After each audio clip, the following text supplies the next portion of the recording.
For decades, we've all thought that global power was about one thing: military might. We picture aircraft carriers, big alliances, massive defense budgets. But what if the real currency of power, the thing that actually matters, has changed? Today, we're going to dig into what has become the new metric for global influence and why you should care. It all comes down to this. This is probably the single most important question in geopolitics right now. From Africa to South America to Southeast Asia, you've got leaders of developing nations asking the world's great powers something very, very direct. They're not asking, whose side are you on? They're asking, what can you build for me? And the whole point we're making today is this: the ability to actually answer that question, to build the ports, the railways, the power grids that completely transform an economy. That is now way more decisive than traditional military power. Simply put, whoever builds wins. Okay, so to really get how we got here, we've got to rewind the clock a bit. America's leadership after World War II wasn't just built on winning the war. It was built on its incredible, almost unbelievable capacity to rebuild the world afterwards. And what's so fascinating is how the Marshall Plan was pitched. It wasn't about picking a side in the Cold War. Not really. It was a tangible offer. It was about development. It was, in its own way, a direct answer to that question, what can you build for me?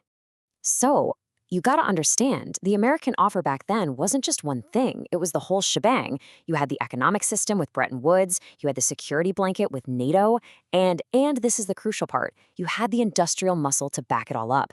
I mean, at the time, America controlled half of the world's manufacturing. The dollars it sent to Europe actually meant something, because the factories existed right there to churn out the steel and machinery Europe desperately needed. And get this, even the guy who literally wrote the playbook for containing the Soviet Union, George Kennan, he understood this perfectly. He knew America's real power wasn't just its army. It was its ability to deliver a better life, to prove its system worked through its own prosperity and its own capacity to build. So the foundation of it all? Economic strength.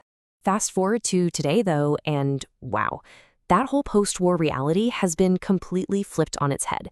We're living through what you could call the great manufacturing inversion. Just look at the raw numbers. They're pretty shocking. China's manufacturing output is now nearly double that of the United States. In the US, manufacturing has just cratered to about 10% of the economy, while it makes up over a quarter of China's.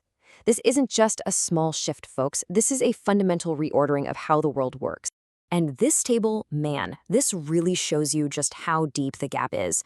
Look at these key sectors. Steel, China makes up 54% of the world's output. The US is at just 4%. Rare earth minerals, the stuff you need for basically all modern electronics, China processes 90% of them. And when you look at the future, things like solar panels and EV batteries, China's dominance is just overwhelming. But this number, this one right here, is almost hard to wrap your head around.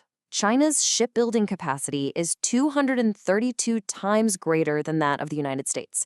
No, that's not a typo. Not 2 times, not 20 times, 232. To put it another way, a single Chinese shipyard builds more commercial ships in 1 year than the entire US industry has since the end of World War II. That is what industrial supremacy looks like. So how on earth did this happen? Well, it's not about just one industry.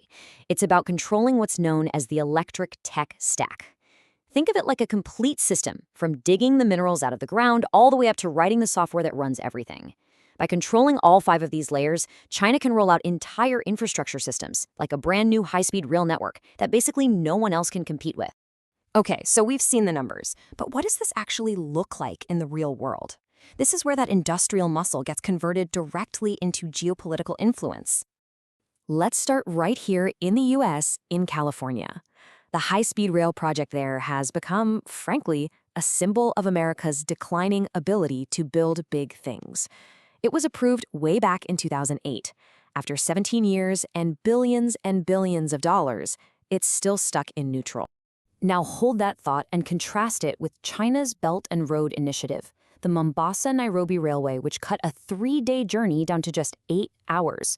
The very first high-speed rail in Southeast Asia, connecting Jakarta and Bandung, a massive new deepwater port in Peru that's going to slash shipping times to Asia. While the US has a case study in paralysis, China has a global portfolio of finished projects.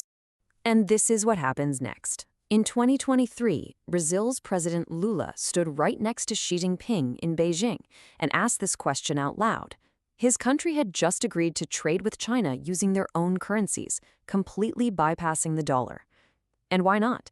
When China is the one building your power grid and your ports, you naturally start trading in their currency. The industrial reality is literally reshaping the financial world. And listen, this isn't just one leader making a speech. The hard data backs this up. This chart shows the trend crystal clear. The US dollar share of global reserves has fallen off a cliff from over 65% in 2016 to under 50% today. This isn't some slow, gradual change anymore. It's an accelerating shift, and it's being driven by these new industrial realities. All right, so where does this all leave us? What happens next? Well, for anyone who still thinks military power is the only thing that matters, this industrial decline creates a huge, huge problem. Because at the end of the day, military power is built on an industrial base. You can't separate the two. And here's the part you absolutely have to understand. That electric tech stack that China now dominates, it's all dual use. The same batteries that power an electric bus can power military drones. The same high-tech motors that run a bullet train can propel a torpedo. There's no separate civilian and military industrial base anymore. It's all one integrated system, and whoever controls it has a massive head start on the military tech of the future. You know, history gives us a pretty chilling parallel here. Just look at the British Empire. Its industrial decline happened first, slowly, over decades. But its geopolitical humiliation, that came much later, and it happened very, very suddenly during the Suez Crisis in 1956. It was America's industrial and financial power that forced Britain to back down. The sequence here is what matters. Industrial decline comes first, and geopolitical collapse follows. And yet, take a look at current U.S. priorities. The defense budget is more than 11 times bigger than the entire budget for diplomacy and development combined. America's main tool of foreign policy, its primary export, is no longer its ability to build, it's military hardware. Which brings us right back to where we started, to this one fundamental question. In a world where building things is the real currency of power, what is the answer? The global competition of the 21st century might not be decided by who has the most missiles, but by who can give the best answer to that very simple, very practical question.